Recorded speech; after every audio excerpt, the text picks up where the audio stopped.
Bismillah ar-Rahman ar-Rahim.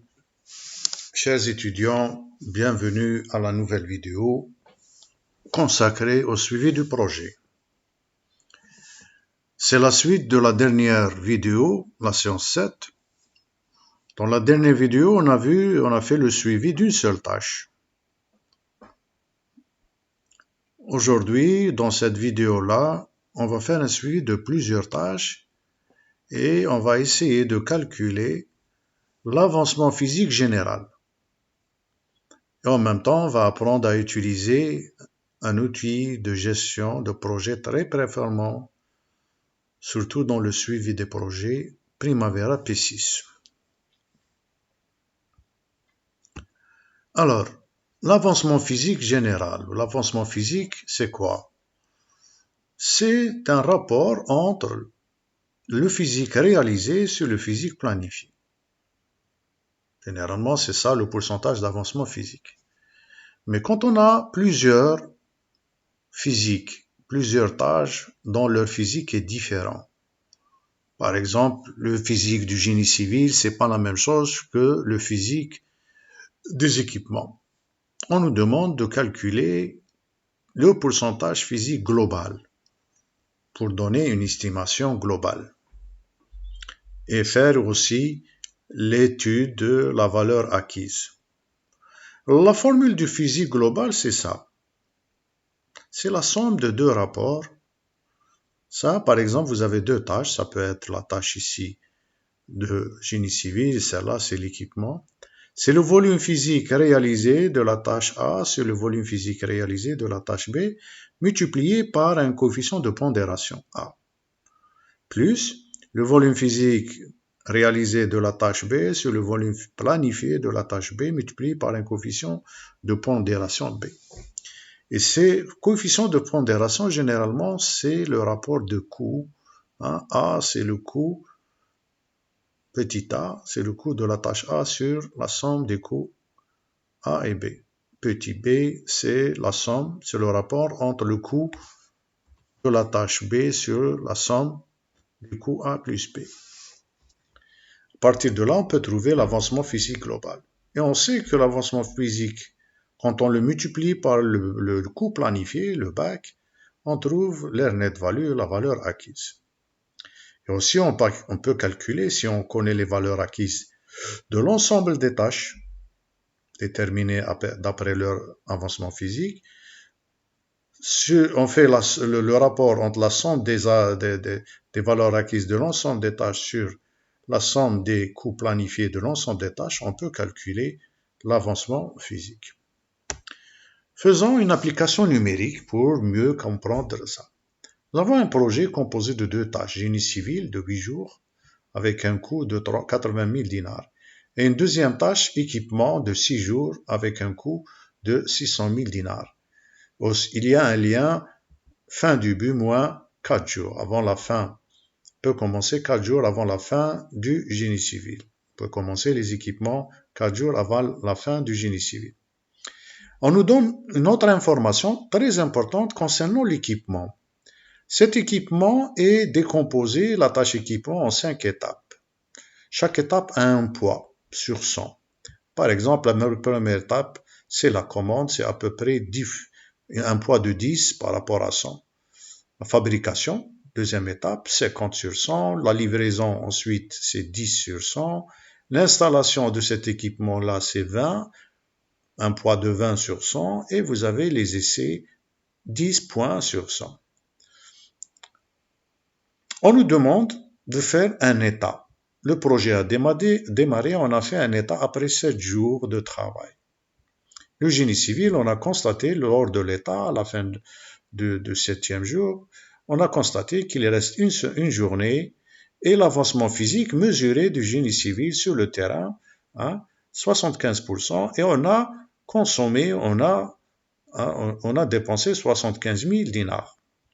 Pour l'équipement, le constat est qu'il nous reste 3 jours, mais on nous a donné l'information que la commande a été faite à 100% et la fabrication, la deuxième étape, est faite à 70%.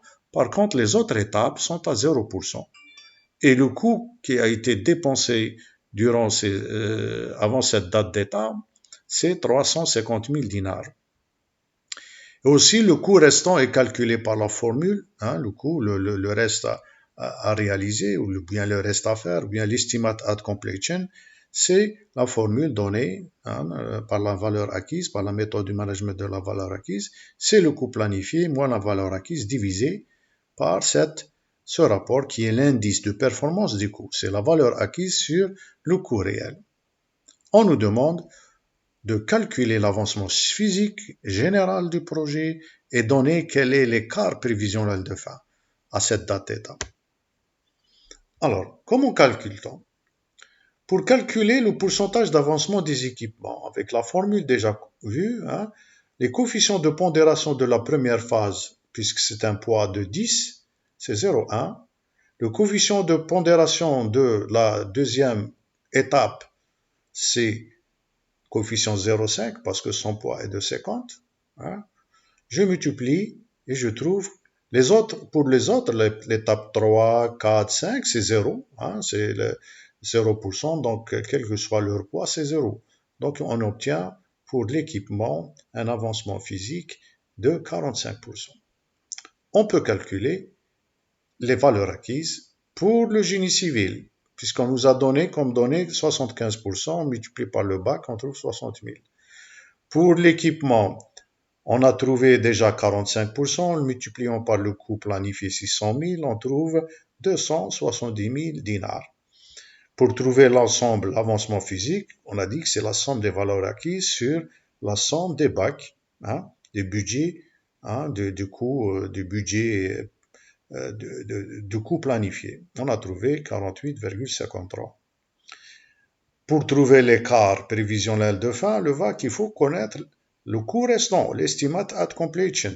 Le coût restant, on a donné cette formule-là, c'est le BAC moins la valeur acquise divisé par l'indice de performance du coût. On a trouvé ici 25 000. Concernant l'équipement, c'est le BAC moins sa valeur acquise divisé par l'indice de performance du coût, c'est-à-dire la valeur acquise, c'est le coût réel, 227 778. Évidemment, ensuite, connaissant ces valeurs-là, on connaît le BAC de chaque tâche, on connaît l'actuel cost, on connaît aussi l'estimate at completion, le reste à faire, donc le coût réel et le reste à faire, on peut trouver l'écart. Voilà cet exemple-là, si on l'a fait à la main, c'est une tâche de 8 jours, fin début moins 4, 6, nous avons un projet de 10 jours. Voilà la tâche génie civil. À la date d'état après 7 jours, il nous reste une journée, et à la date d'état pour le génie civil, vous avez un lien fin début moins 4. La tâche d'équipement, il nous reste 3 jours. Voilà les coûts planifiés. La table de la valeur acquise. Vous avez ici le génie civil 80 000, 600 000, ça nous donne ça, le bac. Cette valeur, c'est une donnée. Celle-là, elle a été calculée en fonction des étapes. On a trouvé 48,53. Si on multiplie les valeurs des avancements physiques par le bac, on trouve la valeur acquise, l'air net value. L'actuel cost, il est donné. On va l'introduire. Rappelez-vous, ici, génie civil 75 000 et là 350 000. Donc, si vous connaissez l'actuel cost, vous pouvez trouver l'estimate at completion. C'est le BAC moins la valeur acquise divisée par l'indice de performance du coût. Vous avez ces valeurs-là. Et enfin, l'estimation à l'achèvement, c'est l'actuel cost plus l'estimate at completion, c'est le reste à faire et le coût réel. On nous donne le coût prévisionnel de fin, c'est l'estimate at completion. Et enfin, la différence pour trouver l'écart prévisionnel de fin, c'est la différence entre le BAC moins l'estimation à l'achèvement. Alors, on va passer maintenant à Primavera. Qu'est-ce qu'il va nous donner? Alors, dans le Primavera, nous avons ici entreprise, projet. On va choisir par exemple entreprise, cette entreprise project structure, on a mis la formation 1, dans cette structure-là, on va introduire notre projet appelé suivi, donc on va ajouter un nouveau projet appelé suivi. Il fait partie de l'EPS, l'entreprise Project Structure, c'est-à-dire la structure des projets dans l'entreprise, dans cette structure formation. OK, suivant. Je vais donner l'ID, l'identification, je vais l'appeler 11 parce que la structure s'appelle 1. Je vais mettre cela en dessous, sous cette structure, je donne un ID de 11. Le nom, c'est l'avancement. C'est le sujet d'avancement. Suivant. Je vais choisir la date de début du projet. Prenons par exemple le lundi prochain, 15 mars, sélectionné. Suivant. Bon, le responsable organique, breakdown, structure, c'est pas important, c'est l'entreprise. Suivant, aussi le taux de calcul, c'est pas important. Suivant, terminé. Voilà, j'ai un projet. Son ID, c'est 11. Son nom, c'est l'avancement. Maintenant, je dois préciser en bas sa valeur, les valeurs par défaut. Ce projet-là est soumis à un calendrier corporate standard full-time, c'est-à-dire nous avons 5 jours par semaine de 8 heures à 16 heures, 8 heures par jour, c'est bon. Je vérifie ici que je vais faire un calcul en utilisant les étapes d'activité. N'oubliez pas de cocher celle-là, l'avancement activité basé sur les étapes d'activité. C'est-à-dire, je vais mettre pour quelques tâches, quelques étapes d'activité. Je vérifie la valeur acquise, comment elle est calculée. Je vais vers admin, préférence admin, valeur acquise. Donc, ici, le reste à faire est calculé par cette formule-là. C'est le BAC moins la valeur acquise divisé par l'indice de performance des coûts pour comprendre les résultats du reste à faire qui va nous déterminer ensuite l'écart prévisionnel de fin. OK, fermé. Je vais l'ouvrir, bouton droit de la souris, ouvrir. Ouvrir le projet. Je vais ouvrir ce projet-là. Alors, je vais ajouter ici, ça c'est la tâche WBS, résumé, je vais ajouter la première tâche appelée génie civil, avec l'ID 1000, génie civil. La durée de cette tâche, on a dit 8 jours. OK. J'ajoute une nouvelle tâche. Ajouter, l'ID c'est la A1010, c'est équipement. Équipement. Sa durée, on a dit, c'est 6 jours. OK. On nous a demandé de créer un lien prédécesseur. C'est-à-dire, je sélectionne la tâche équipement. Là, voilà. Le lien prédécesseur. Son prédécesseur, c'est la tâche génie civil. Je sélectionne génie civil. J'affecte. Alors, par défaut, quand j'affecte un lien, ça me donne le type de lien fin début. Fin début, 0, je donne moins 4, parce que c'est une donnée. Le planning ici, ici, il est activé automatiquement. À chaque fois que je modifie, la planification est modifiée. Planning. OK? Alors, je vais introduire en deuxième lieu les dépenses. Je vais vers l'onglet dépenses en bas, ajouter la dépense.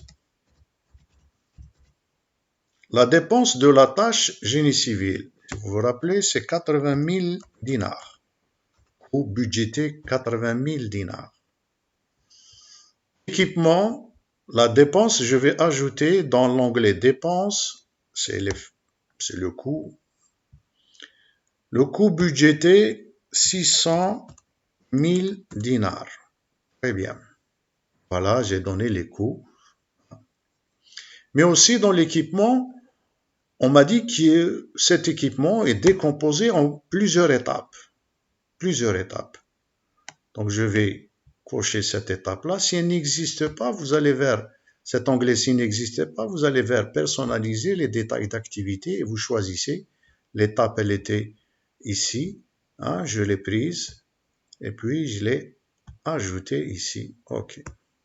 Donc là, je vais ajouter mes 4 étapes. Première étape, c'est la commande. La commande. La commande de l'équipement. Je signe le bon de commande en quelque sorte. Deuxième étape, c'est la fabrication. Si c'est la fabrication sur commande. Troisième étape, j'ajoute la troisième étape, c'est la livraison. C'est le transport par bateau ou bien par camion, ça dépend. L'origine de cette pièce-là. Quatrième étape, c'est l'installation. Une fois arrivé sur le site, on commence à l'installer. Et enfin, la dernière étape, c'est les essais. Il faut tester tout équipement avant qu'il soit réceptionné et approuvé. Et là, comme je vous ai dit, hein, dans la partie présentation, qu'il faut donner des poids de chaque étape. On a dit que la commande, son poids, c'est son poids 10. L'étape fabrication, son poids, c'est 50 sur 100. Vous pouvez choisir des chiffres que vous voulez. La livraison, c'est 10 sur 100. L'installation, c'est 20 sur 100. Et les essais, c'est 10 sur 100. De là, vous voyez que le pourcentage de poids utilisé, 10%, 50%, etc. Alors, je vais faire un état. Maintenant, je vais faire un état. La date d'état, c'est le 7e jour, c'est-à-dire le mercredi. Vous avez lundi jusqu'au mercredi début du mercredi. Alors, je peux faire ça soit sur statut, hein, commencer et puis donner les valeurs restantes, ça c'est manuel, ou bien il est préférable d'aller vers la mise à jour du projet. Outil mise à jour de l'avancement. Voilà, je choisis la date de mise à jour de l'avancement. On a dit c'est le mercredi 24. Après 7 jours, il faut retrancher le jour chômé quand même. Sélectionnez. Vous avez ici le projecteur qui vous donne. Effectivement, on va procéder toute cette zone-là. Appliquer. Appliquer. OK, la mise à jour. Alors là, j'ai présenté, pour mieux comprendre notre projet, j'ai présenté cette liste de colonnes. Dans cette liste de colonnes, si vous allez vers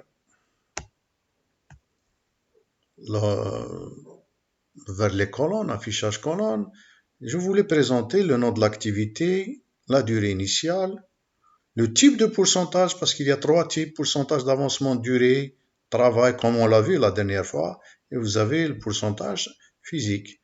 Le coût budgété, le BAC, l'avancement physique, l'avancement performance, coût de la valeur acquise, le coût réel, le coût restant, tel que présenté, coût prévisionnel de fin, et vous avez l'écart à l'achèvement.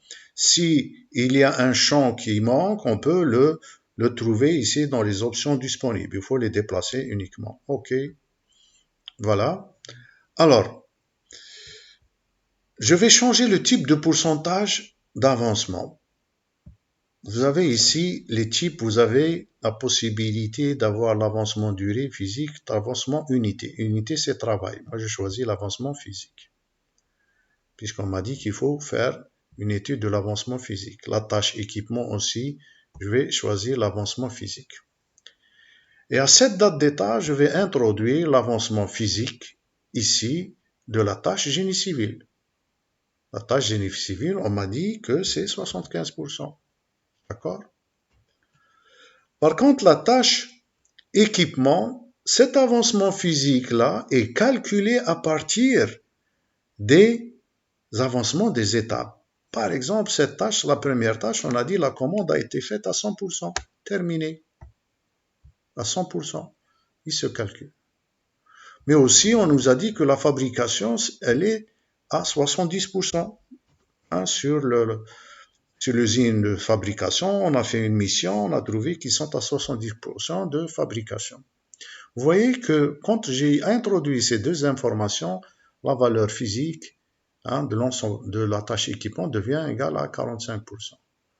L'avancement performance, il est à 48,53%. Pourquoi? Parce que vous avez la somme des valeurs acquises, 330 000, divisé par 680, c'est la somme des valeurs acquises divisé par la somme des budgets, ça nous donne ce chiffre-là. L'avancement physique général ne peut pas apparaître ici, c'est l'avancement de la performance. On a trouvé la performance. OK? Alors pour continuer maintenant, pour trouver l'écart, on va aller vers les dépenses, pour trouver l'écart prévisionnel de fin. On nous a dit aussi dans les dépenses que le coût réel de la tâche, on va commencer par génie civil, c'était 75 000 au lieu de 75 000. OK. L'équipement, si vous vous rappelez, c'était 300. Si on peut vérifier là aussi, c'était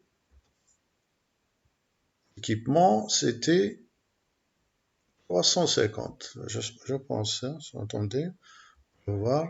Voilà. L'équipement, le coût réel, c'est 350. Je reprends mon Primavera, je vais mettre ici 350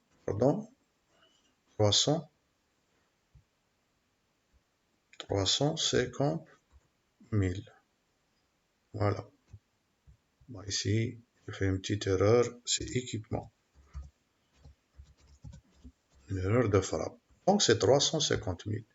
Alors, si vous mettez ces chiffres-là, vous allez retrouver les mêmes valeurs qu'on a trouvées, des écarts.